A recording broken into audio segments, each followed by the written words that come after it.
मुख्यमंत्री अंत्योदय परिवार उत्थान योजना तहत अम्बाला छावनी के एसडी कॉलेज में 3 दिवसीय मेले का आयोजन किया जा रहा है।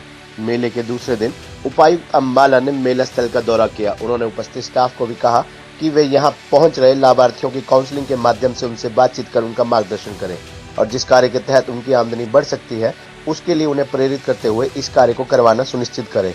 उन्होंने इस मौके पर जहां स्टॉलों का अवलोकन किया, वहीं बैंक प्रतिनिधियों को भी ये सुनिश्चित करने के लिए कहा कि वे जिस योजना के तहत या स्वरोजगार के लिए लाभार्थी ने आवेदन किया है उसे बैंक के माध्यम से ऋण उपलब्ध करवाना सुनिश्चित करें। उन्होंने कहा कि इस कार्य को 15 दिन के अंदर करना सुनिश्चित करना है। इसके लिए सभी औपचारिकता भी समय रहते पूरी करवाएं। उन्होंने मेले के दौरान प्रत्येक स्टॉल पर जाकर वहां की व्यवस्थाओं का जायजा लिया और योजनाओं का लाभ लेने के लिए यहां पहुंचे लाभार्थियों से भी बातचीत की।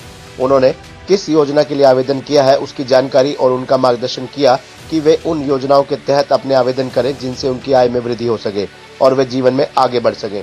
अम्बाला के उपायुक्त ने कहा कि मुख्यमंत्री परिवार उत्थान योजना सरकार का एक महत्वपूर्ण कार्यक्रम है और इस योजना के तहत पूरे राज्य में मेलों का आयोजन किया जा रहा है। इन मेलों का लगाए जाने का मुख्य उद्देश्य यही है कि लाभार्थियों को उनकी रुचि व क्षमता के अनुसार उनका मार्गदर्शन करते हुए उनकी आमदनी को बढ़ाया जा सके। इस कार्य के लिए सर्वे किया गया है और सर्वे के मुताबिक सभी जगहों पर योग्य लाभार्थियों को एसएमएस के माध्यम से तथा जिला प्रशासन द्वारा दूरभाष के माध्यम से बुलाने का काम किया गया। उन्होंने कहा कि इस योजना के तहत कोई भी परिवार जो गरीबी रेखा से नीचे जीवन यापन कर रहा है यानी उसकी सालाना आय 1,80,000 रुपए से कम है तो उसकी आय को बढ़ाना है। जैसा कि आज मेले का चल रहा है यहाँ पे अम्बाला कैंट में, तो लोगों का रिस्पांस ठीक है। इसमें हमने लोगों को फ़ोन भी करवाए हैं। कल रात में हमने फिर से फ़ोन करवाए हैं जितने भी लाभार्थी आज के लिए एलिजिबल थे, तो उन सभी को कल से फिर से फ़ोन करवाए हैं ताकि वो आज आएँ। तो अभी तक हमारे पास में 45 लोग के करीब आ चुके हैं, तो वो किसी ना किसी स्कीम में जा रहे हैं। तो अभी सिर्फ वो एज के बेसिस पे किसी की एज ज़्यादा है तो किसी स्कीम में वो फिट नहीं होते, तो इसलिए उसमें 4 रिजेक्ट हुए हैं अभी। उसके अलावा हर कोई किसी न किसी डिपार्टमेंट के पास गया है, कईयों को किसी न किसी स्कीम में एनरोल कर दिया गया है और शाम तक इसका डेटा आ जाएगा कि कितने लोगों को हमें बेनिफिट हमने पहुँचाया है आज के लिए। कोई क्राइटेरिया रखा हुआ इसका?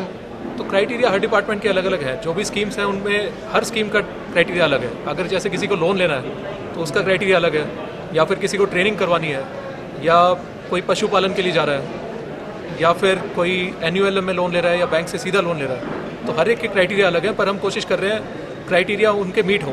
अगर उसके मीट नहीं हो रहे तो उसके परिवार में कोई और हो जिसके क्राइटेरिया मीट हो तो उसके नाम पे हम उनको बेनिफिट दे रहे हैं। खबर हरियाणा के लिए अम्बाला से बारुल गर्ग की रिपोर्ट।